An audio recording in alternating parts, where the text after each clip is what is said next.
Assalamualaikum warahmatullahi wabarakatuh. Perkenalkan, nama saya Luki Andiska dengan NIM F2020-01005 dari kelas 1 Farmasi Universitas Mandala Waluya Kendari. Di sini saya akan menjelaskan tentang reaksi-reaksi alkil halida. Untuk mempersingkat waktu, langsung saja kita mulai. Yang pertama yaitu reaksi substitusi nukleofilik. Atom dari suatu senyawa karbon digantikan oleh atom atau gugus atom reaksi substitusi atau disebut reaksi pertukaran gugus fungsi.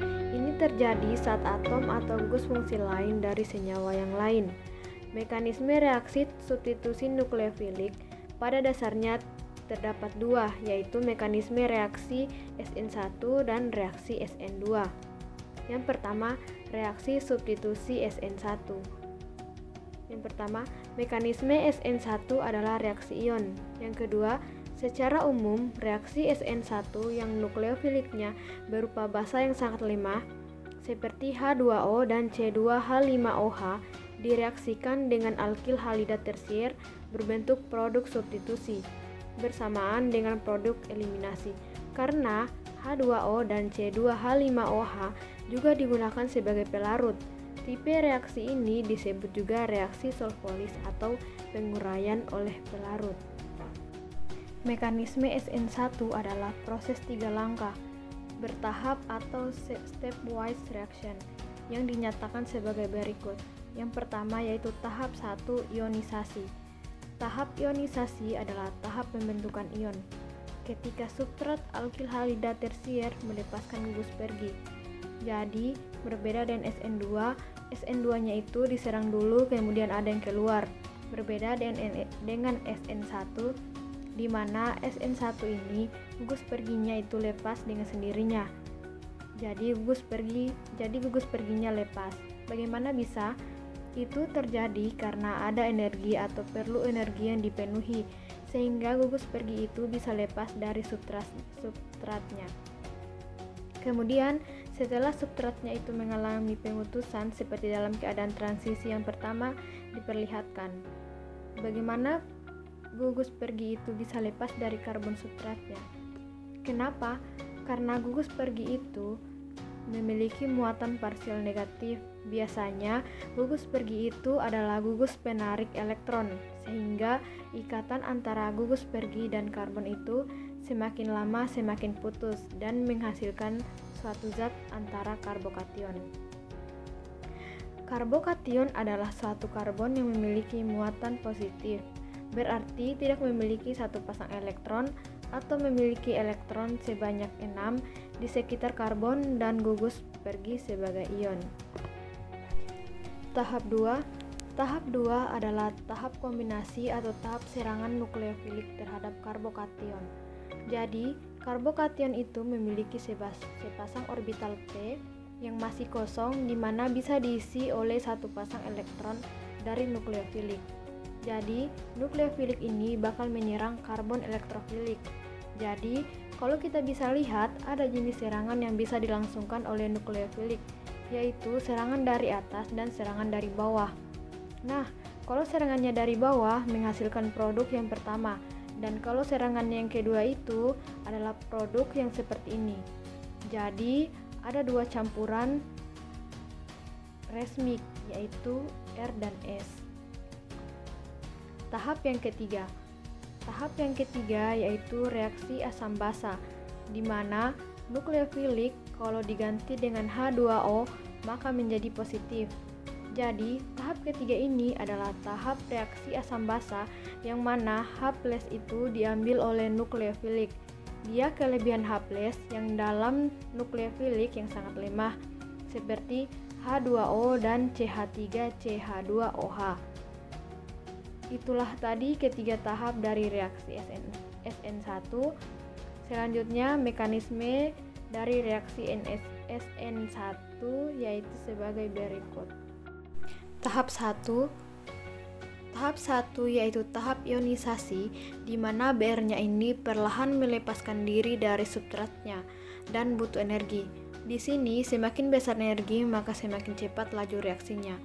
Jadi, untuk memutuskan gugus pergi yang ada pada karbon substrat, dibutuhkan energi tambahan atau tersedia cukup energi agar alkil halida tersier ini bisa melepaskan atau mematahkan ikatan antara karbon dengan gugus perginya.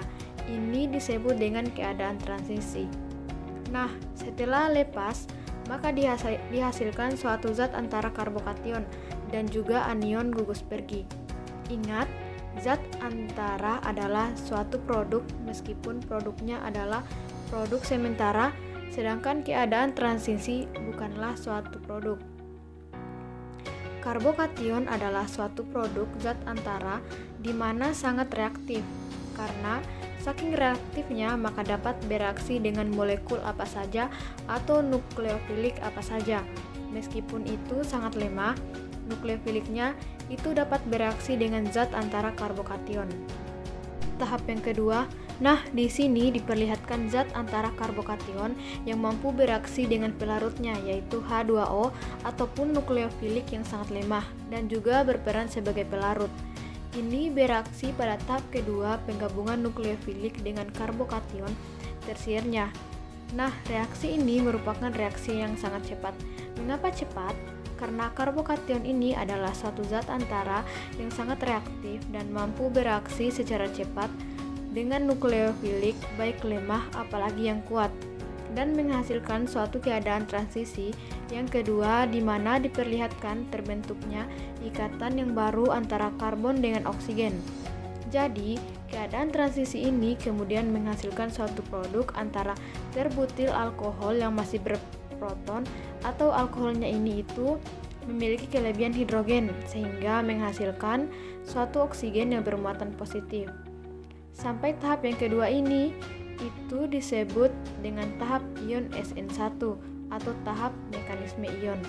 Tetapi karena hasil produksinya itu masih berproton, maka ditambahkan suatu reaksi atau tahap ketiga, yaitu tahap asam basa. Jadi, tahap yang ketiga adalah tahap asam basa. Jadi, sebenarnya kalau kita mau ikuti SN1-nya, itu hanya berakhir di tahap yang kedua atau hanya ada 2 tahap. Tapi karena biasanya nukleofilik yang dipakai adalah pelarut atau molekul polar, maka akan kelebihan satu hidrogen.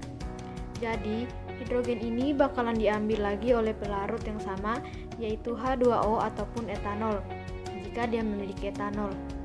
Tahap ketiga ini adalah tahap asam basa, di mana terbutil alkohol yang berproton itu berperan sebagai asam, sedangkan H2O berperan sebagai basa, di mana reaksinya adalah reaksi kesetimbangan yang menghasilkan terbutil alkohol dan asam H3O+ atau air yang berproton. Sampai di sini selesailah sudah rangkaian dari 3 tahap mekanisme SN1.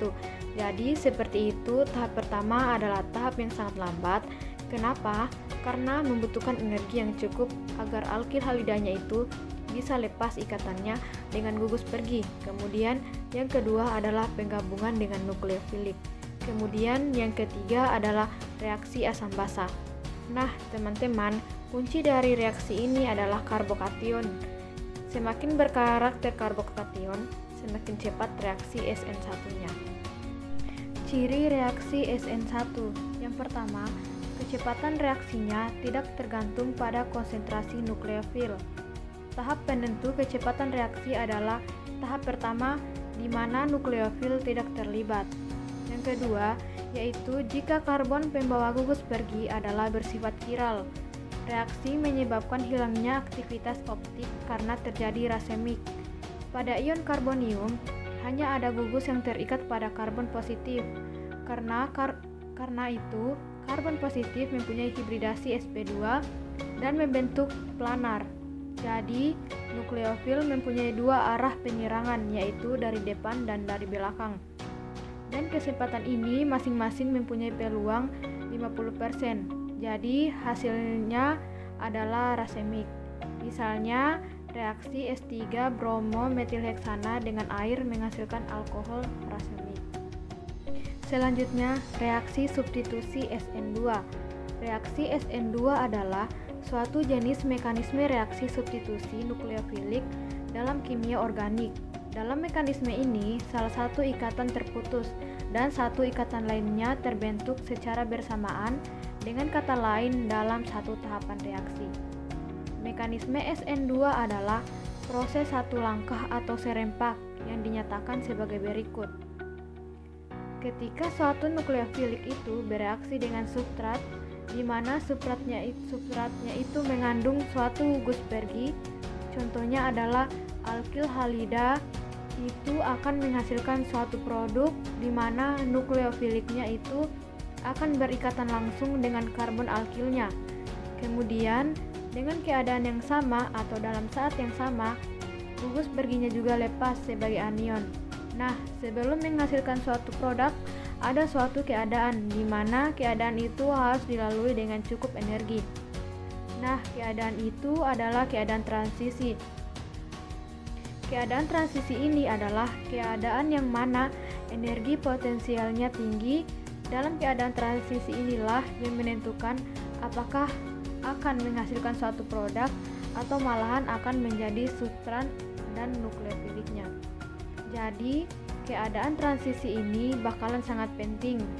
Jadi, ingat, karena mekanisme SN2 itu adalah serempak, berarti nukleofilik dan substratnya itu, nukleofiliknya akan menyerang suatu karbon dan gugus Bergi akan segera meninggalkan karbonnya.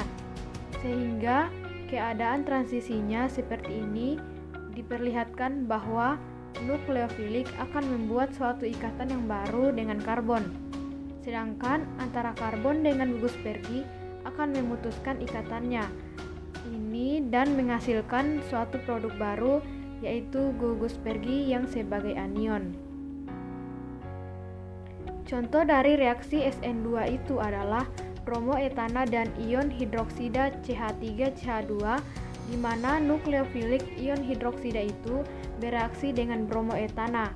Jadi, hidroksida di sini itu berfungsi sebagai nukleofilik dan menyerang suatu bromoetana dari belakang karbon dan menggantikan gugus Bergi ion bromida. Jadi, keseluruhan reaksinya itu seperti ini. Nah, reaksi ini itu disebut atau diperkenalkan oleh Hughes dan Ingold. Nah, bila suatu nukleofilik hidroksil itu menabrak dari sisi belakang atau sisi yang berlawanan dengan gugus Bergi atau sisi anti suatu karbon tetrahedral, bahwa karbon di sini itu merupakan suatu karbon sp3 atau di mana geometrinya itu berbentuk tetrahedral yang berikatan dengan suatu halogen yang di sini adalah brom.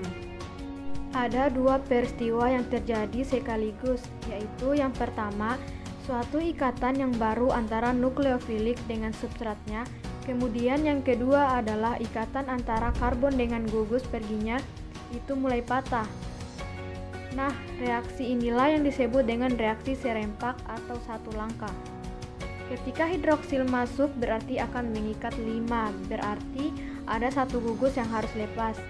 Jika energi potensial kedua spesies bertabrakan, maka terjadi pembentukan suatu produk. Ingat bahwa keadaan transisi itu jika membutuhkan energi yang tinggi. Nah, jika energinya itu tinggi, maka akan membentuk suatu produk. Namun jika dia tidak memenuhi, maka akan membentuk suatu substrat. Nah, ketika reaksi diubah menjadi produk, mereka akan melewati suatu keadaan antara atau keadaan transisi yang memiliki energi potensial tinggi. Nah, keadaan ini disebut dengan keadaan transisi. Nah, untuk reaksi SN2 yang perlu teman-teman perhatikan bahwa terjadi keadaan rehibridisasi, yaitu rehibridisasi ulang antara karbon ujung dari sp3. Jadi, substratnya itu karbon sp3 kemudian berubah menjadi karbon sp2 dalam keadaan transisi. Kemudian membentuk lagi karbon sp3. Inilah yang disebut dengan inversi konfigurasi. Nah, dalam keadaan transisi itu, atom karbon mempunyai 3 ikatan sp2, yaitu ikatan antara C dan H, C dan C dan H ditambah 2 ikatan yang menggunakan orbital. Ada yang melepas, ada yang masuk. Nah, ketika nukleofilik itu menyerang dari belakang gugus yang terikat pada karbon, berubah posisi menjadi rata dalam keadaan transisi. Jadi ingat bahwa karbon sp2 itu adalah bentuk segitiga datar. Nah, setelah Br-nya keluar dan hidroksilnya masuk, ini akan membentuk suatu karbon sp3, di mana membentuk lagi suatu bentuk tetrahedral. Ingat bahwa ketika hidroksil masuk, kemudian Br yang keluar, terjadi namanya inversi konfigurasi. Kalau kita lihat bahwa ketika diserang dari belakang ikatan antara CH3 ini akan membalik. Mengapa? Karena ketika karbon sp3 itu tolakan antara elektron-elektron itu akan diminimalkan karena dia menyerang dari belakang, maka tolakan antara ion hidroksil kemudian hidroksil dengan CH3 itu akan lebih diminimalkan sehingga membentuk suatu bentuk yang baru, di mana bentuk yang baru ini seperti dengan payung yang sudah kelewatan terbukanya atau payung terbalik, kemudian menghasilkan suatu anion bromida. Ciri reaksi SN2.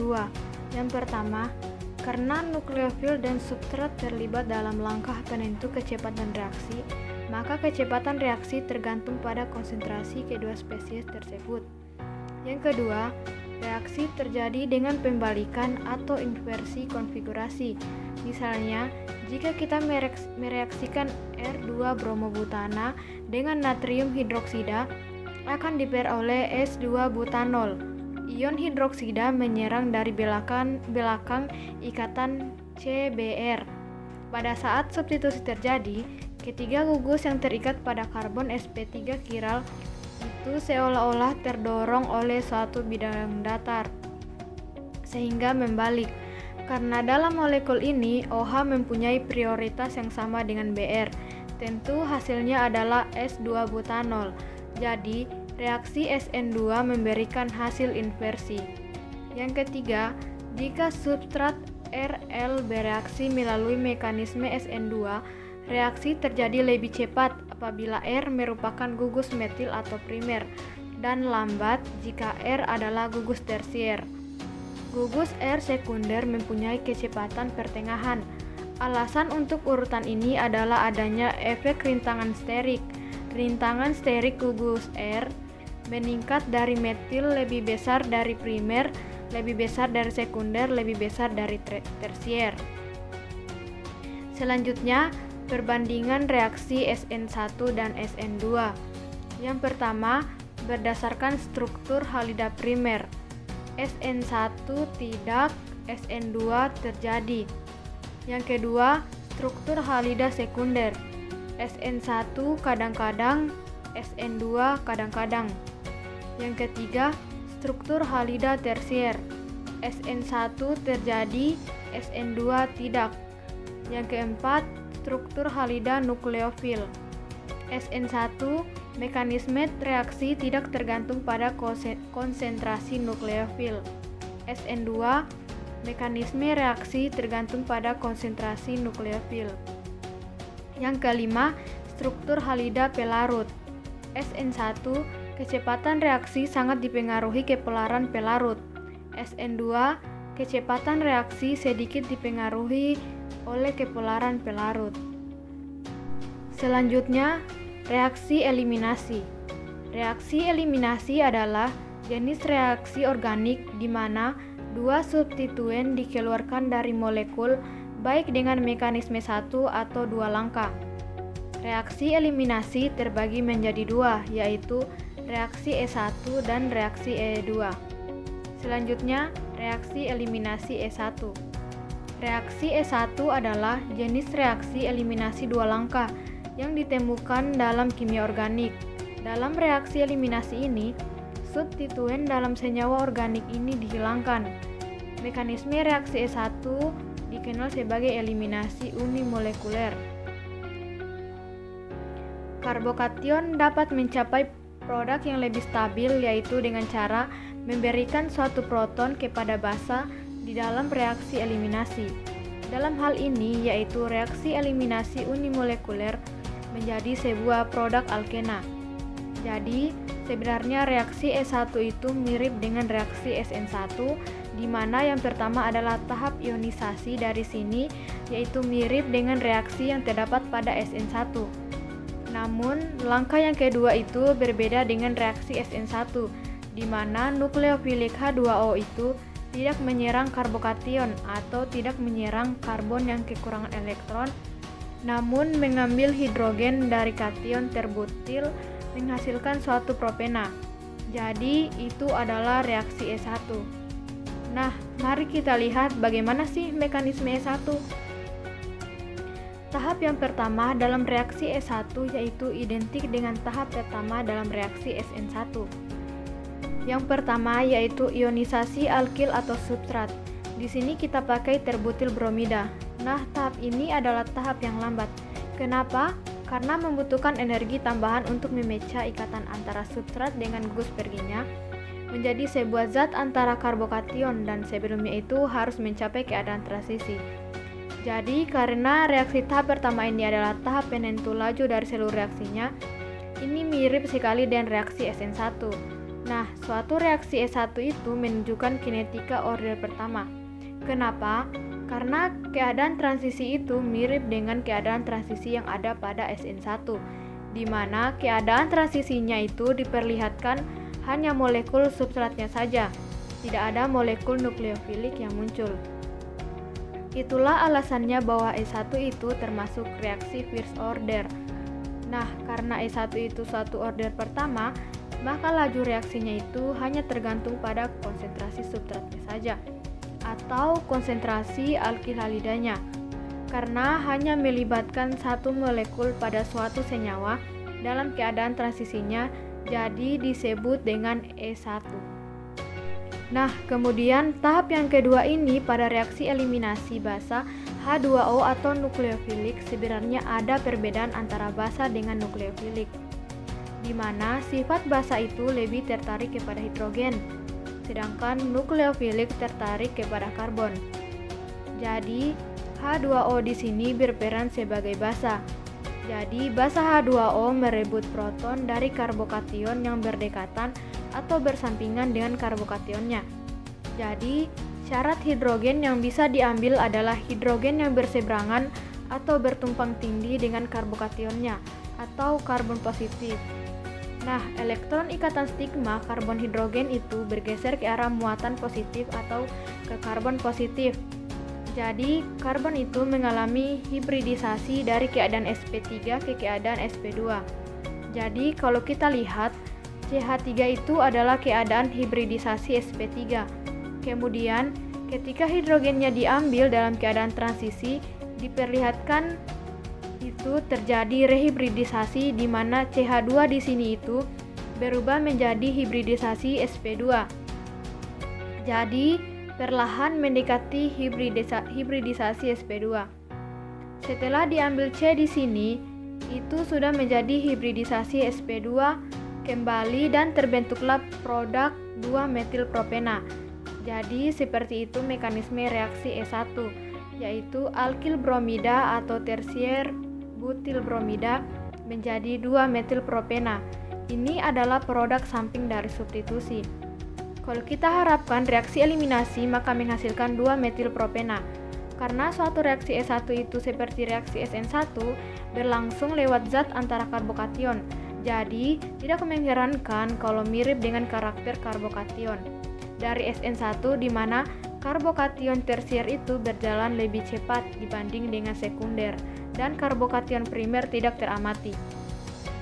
Jadi, tidak melalui karbon primer karena mekanisme reaksi E1 itu mirip dengan SN1. Maka reaksi ini adalah reaksi yang bersaingan. Jadi, reaksi E1 itu biasanya bersaing dengan reaksi SN1. Selanjutnya, ciri reaksi E1. Yang pertama, membentuk karbokation. Yang kedua, karbokation memberi proton pada basa lalu terbentuk alkena. Yang ketiga, basa merebut proton dari atom C, beta, C yang berdampingan dengan C+. Selanjutnya, reaksi eliminasi E2. Reaksi eliminasi alkil halida yang paling berguna adalah reaksi E2 atau eliminasi bimolekuler. Reaksi E2 alkil halida cenderung dominan bila digunakan basa kuat seperti HO- dan RO-. Selain itu juga reaksi ini cenderung temperatur yang tinggi. Secara khas, reaksi E2 dilaksanakan dengan memanaskan alkil halida dengan KOH ataupun NaOCH2CH3 dalam etanol. Contoh dari reaksi E2 adalah suatu alkil halida yang simetris, yaitu 2 bromopropana direaksikan dengan suatu basa kuat etoksida dalam pelarut etanol, kemudian dipanaskan, maka terbentuk roda eliminasi yaitu roda propena. Biasanya reaksi eliminasi itu disebut dengan reaksi pembentukan alkena. Kemudian yang lainnya adalah pembentukan etanol. Nah, bagaimana sih mekanisme dari reaksi E2? Untuk mekanisme reaksi E2 tidak berjalan dengan membentuk karbokation sebagai zat antara. Itu berbeda dengan E1, melainkan berupa reaksi yang serempak. Jadi, reaksi itu terjadi dalam satu tahap, sama seperti reaksi yang terjadi pada SN2. Namun, bedanya reaksi E2 ini ada 3 hal yang terjadi dalam satu waktu. Pertama adalah basa kuatnya itu merebut atau membentuk ikatan dengan hidrogen beta. Karena hidrogen ini terikat pada karbon beta, biasanya reaksi eliminasi ini disebut dengan reaksi eliminasi beta. Kenapa? Karena hidrogen yang dilepas biasanya hidrogen yang terikat pada karbon beta. Nah, karbon yang mengikat gugus pergi disebut dengan karbon alfa. Jadi, yang terjadi pertama adalah basa kuatnya itu membentuk ikatan yang baru dengan proton. Kemudian, yang kedua adalah elektron-elektron ikatan antara C dan H itu masuk membentuk rangkap 2 atau membentuk ikatan pi yang baru. Kemudian, kejadian yang ketiga yaitu brom bersama dengan pasangan elektron C dan Br itu masuk ke Br. Kenapa? Karena C hanya mampu menampung 4 saja. Jadi Br itu meninggalkan alkilnya. Nah, jadi 3 kejadian ini terjadi pada saat yang sama dan menghasilkan suatu produk alkena dengan produk alkohol dan gugus pergi ion bromida. Untuk keadaan transisi dari E2, pertama, keadaan transisi itu memperlihatkan basa kuat mengabstraksi hidrogen pada posisi anti terhadap gugus perginya yaitu Br. Nah, biasanya eliminasi ini disebut dengan anti-eliminasi. Kenapa? Karena hidrogennya itu diabstraksi dengan posisi yang anti pada gugus pergi. Jadi, kalau Br-nya ini menghadap ke atas, berarti posisi anti dari Br yang menghadap ke atas adalah hidrogen yang menghadap ke bawah. Jadi, bakalan diambil hidrogennya yang arah ke bawah jika Br-nya itu menghadap ke atas. Seperti itu maksud dengan posisi anti. Keadaan transisi E2 itu memperlihatkan 2 molekul. Yang pertama adalah molekul basa kuatnya, kemudian yang kedua adalah molekul substrat. Nah, jika ada 2 molekul yang terlihat pada keadaan transisinya, maka reaksi ini diikuti orde kedua. Kalau reaksi E2 ini mengikuti orde kedua, berarti laju reaksinya itu bergantung pada 2 konsentrasi, yaitu konsentrasi substrat, dan konsentrasi basa kuatnya. Jadi, kalau kita kali 2 kan substrat ataupun basa kuatnya, maka laju reaksinya itu 2 kali lebih cepat. Begitu pula jika kita 3 kalikan.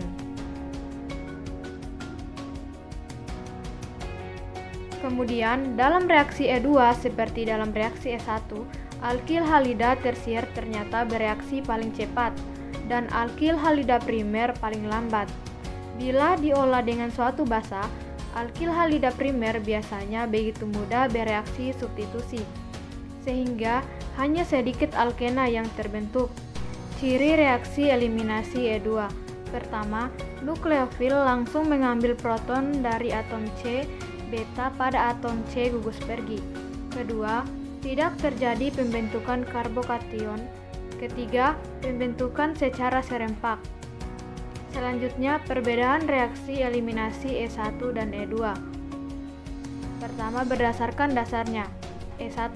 Reaksi E1 terjadi baik dalam ketiadaan basa lengkap atau di hadapan basa lemah. E2. Reaksi E2 terjadi di hadapan basa kuat. Yang kedua, berdasarkan mekanismenya. E1. Mekanisme reaksi dari reaksi E1 dikenal sebagai eliminasi unimolekuler. E2.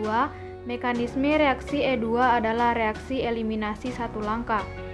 Yang ketiga, berdasarkan langkahnya. E1. Reaksi E1 adalah reaksi dua langkah. E2. Mekanisme reaksi E2 adalah reaksi eliminasi satu langkah. Kemudian, berdasarkan formasi karbokationnya. E1. Reaksi E1 membentuk karbokation sebagai senyawa antara. E2. Reaksi E2 tidak membentuk karbokation apapun. Kemudian, berdasarkan contohnya, E1 terjadi pada alkil halida tersier dan beberapa alkil halida sekunder. E2 terjadi pada alkil halida primer dan beberapa alkil halida sekunder. Itulah tadi penjelasan saya mengenai reaksi alkil halida. Jika ada salah kata, saya mohon maaf dan saya akhiri dengan ucapan wassalamualaikum warahmatullahi wabarakatuh.